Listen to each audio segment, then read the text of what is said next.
चाहे, तब शुभ आशीष मांगे। जय हे भारत भाग्य विधाता, जय हे, जय हे, जय हे, जय जय जय जय हे।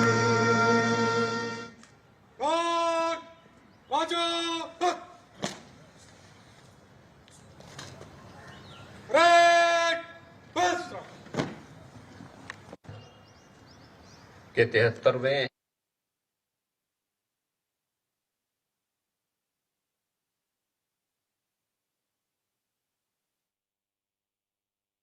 हम आपको दिखा रहे हैं जहां पर तमाम तैयारियां पूरी कर ली गई हैं और हम तस्वीरों में आपको दिखा रहे हैं तो उत्तर प्रदेश के सीएम योगी आदित्यनाथ ने झंडारोहण किया है और पूरे देशवासियों को, प्रदेशवासियों को 73वें गणतंत्र दिवस की बधाई भी दी है। और वहीं कुछ ही देर में ये कहा जा रहा है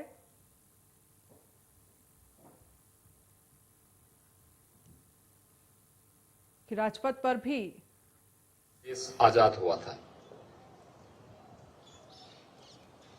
किसी भी संप्रभु संपन्न राष्ट्र के लिए अपनी व्यवस्था को संचालित करने के लिए अपना एक संविधान बनाना आवश्यक होता है।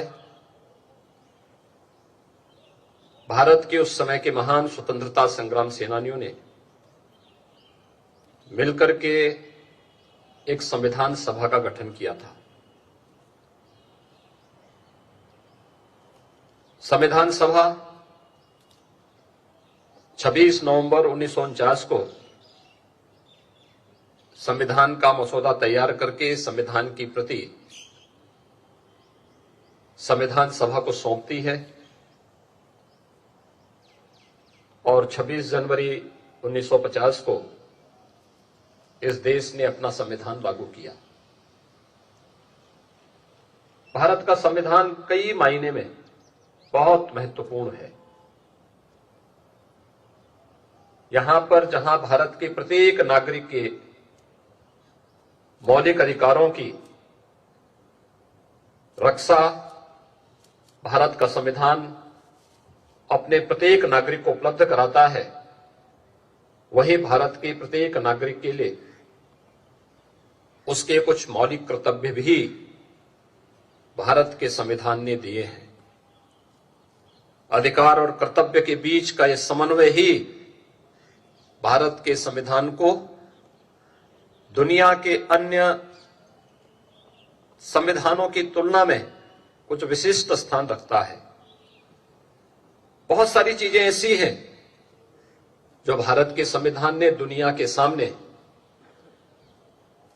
अपनी विशिष्टता की छाप छोड़ी है। खासतौर पर आधी आबादी को देश के पहले आम चुनाव से ही मतदान का अधिकार मिले। आधुनिक लोकतंत्र की डींग हाँकने वाले ब्रिटेन में यह अधिकार बहुत बाद में मिला, लेकिन भारत में पहले आम चुनाव में ही यह अधिकार प्राप्त हो गया था।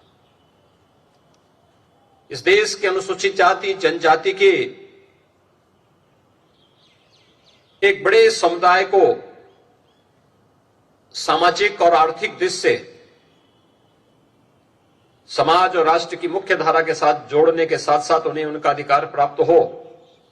वंचितों को, दलितों को यह अधिकार भी भारत के संविधान ने भारत के प्रत्येक नागरिक को दिया। और आज यही कारण है कि तमाम सम विषम परिस्थितियों के बावजूद भारत का संविधान भारत के प्रत्येक नागरिक को न केवल सम्मान के साथ आगे बढ़ने के लिए सदैव प्रेरित करता रहा है, बल्कि दुनिया का सबसे जीवंत लोकतंत्र के रूप में अपनी एक अनवरत यात्रा को आगे बढ़ा रहा है। हम सबको भारतीय होने का गौरव प्रदान करने वाला भारत का ये संविधान भारत की मूल भावनाओं का प्रतिनिधित्व भी करता है। आज जब यह देश अपना 73वां गणतंत्र दिवस मना रहा है, हम सबको भारत की उपलब्धि पर गौरव की अनुभूति करनी चाहिए। आज भारत दुनिया की एक उभरती हुई अर्थव्यवस्था के रूप में दुनिया के सामने एक नई मिसाल प्रस्तुत कर रहा है। आज दुनिया के अंदर भारत को कोई नजरअंदाज नहीं कर सकता। इस सदी की सबसे बड़ी महामारी कोरोना के दौरान भारत ने यह साबित भी किया है।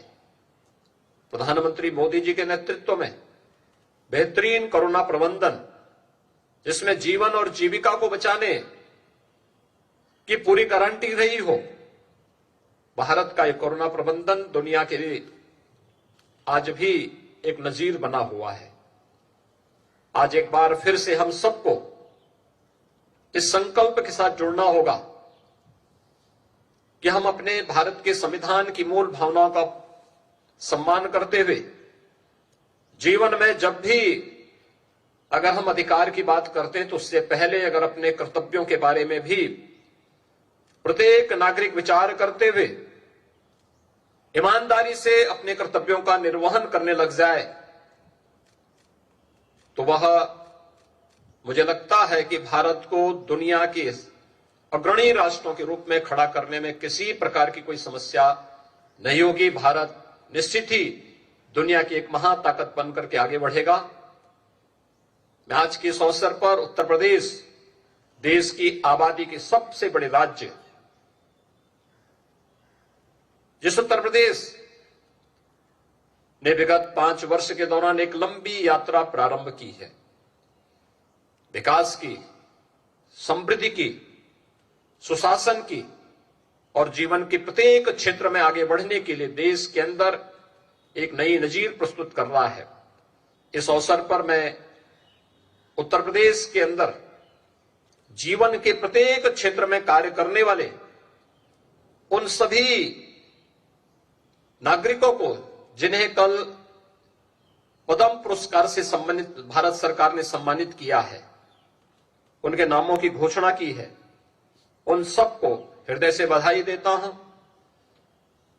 मैं देश के उन सभी महापुरुषों के प्रति सम्मान व्यक्त करता हूं जिन्होंने देश की आजादी के लिए अपना सर्वस्व न्यौछावर किया। उन महान स्वतंत्रता संग्राम सेनानियों को जिन्होंने देश की आजादी की लड़ाई को एक नेतृत्व दिया था और जिन्होंने देश की आजादी का अनुभव कभी अपनी आंखों के सामने नहीं देखा, लेकिन एक जज्बा था भारत को हर हाल में स्वाधीन कराने का। एक उभरते हुए भारत को दुनिया की एक महाशक्ति के रूप में आगे बढ़ रहे भारत को आगे बढ़ने का उनका सपना, आजाद भारत किस मजबूती के साथ आगे बढ़कर के उसे लेके चल रहा है, एक आत्मावलोकन करने का एक अवसर या पर्व हम सबको दे रहा है। मैं इस अवसर पर राष्ट्रपिता महात्मा गांधी, सरदार वल्लभ भाई पटेल, नेताजी सुभाष चंद्र बोस, भारत माता के ज्ञात और अज्ञात उन सभी शहीदों को जिन्होंने देश की स्वाधीनता के लिए और स्वतंत्र भारत में भारत को एक नई दिशा देने में अपना योगदान दिया है, उन सबको मैं इस अवसर पर विनम्र श्रद्धांजलि अर्पित करते हुए कोटि कोटि नमन भी करता हूं। मैं भारत माता के उन सभी वीर सपूतों को जिन्होंने भारत की बाह्य और आंतरिक सुरक्षा के लिए अपना बलिदान दिया है, उन सभी को भी मैं इस अवसर पर विनम्र श्रद्धांजलि अर्पित करता हूं, उनके शहादत को नमन करता हूं। उत्तर प्रदेश आज जीवन के प्रत्येक क्षेत्र में आगे बढ़ रहा है। उत्तर प्रदेश की बेहतरीन कानून व्यवस्था, सुरक्षा का एक बेहतर माहौल देश के विभिन्न राज्यों के सामने एक नजीर बनकर के उभरी है।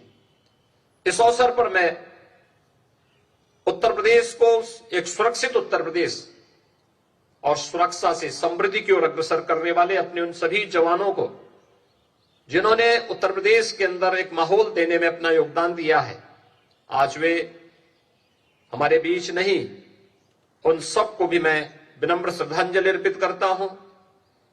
उत्तर प्रदेश को आज एक विकसित उत्तर प्रदेश के रूप में, समृद्ध उत्तर प्रदेश के रूप में आगे बढ़ने के जिस जज्बे के साथ आज उत्तर प्रदेश आगे बढ़ रहा है, योगदान देने वाले उन सभी टीम के अपने साथियों के साथ साथ प्रदेशवासियों को भी मैं हृदय से अभिनंदन करता हूं। 73वें गणतंत्र दिवस की उन्हें हृदय से बधाई देता हूं, अपनी शुभकामनाएं देता हूं और विश्वास व्यक्त करता हूं कि हम सब भारत के संविधान की मूल भावनाओं का सम्मान करते हुए अपने कर्तव्यों का निर्वहन करने के लिए, अगर हर व्यक्ति अपने अपने क्षेत्र में इस कार्य को ईमानदारी से आगे बढ़ाने के लिए संकल्पित होकर के कार्य कर सकेगा, तो भारत को दुनिया की एक महाताकत के रूप में स्थापित करने में कोई भी ताकत नहीं रोक पाएगी। एक बार फिर से 73वें गणतंत्र दिवस के अवसर पर पूरे प्रदेशवासियों को मेरी हार्दिक बधाई और शुभकामनाएं। धन्यवाद। जय हिंद।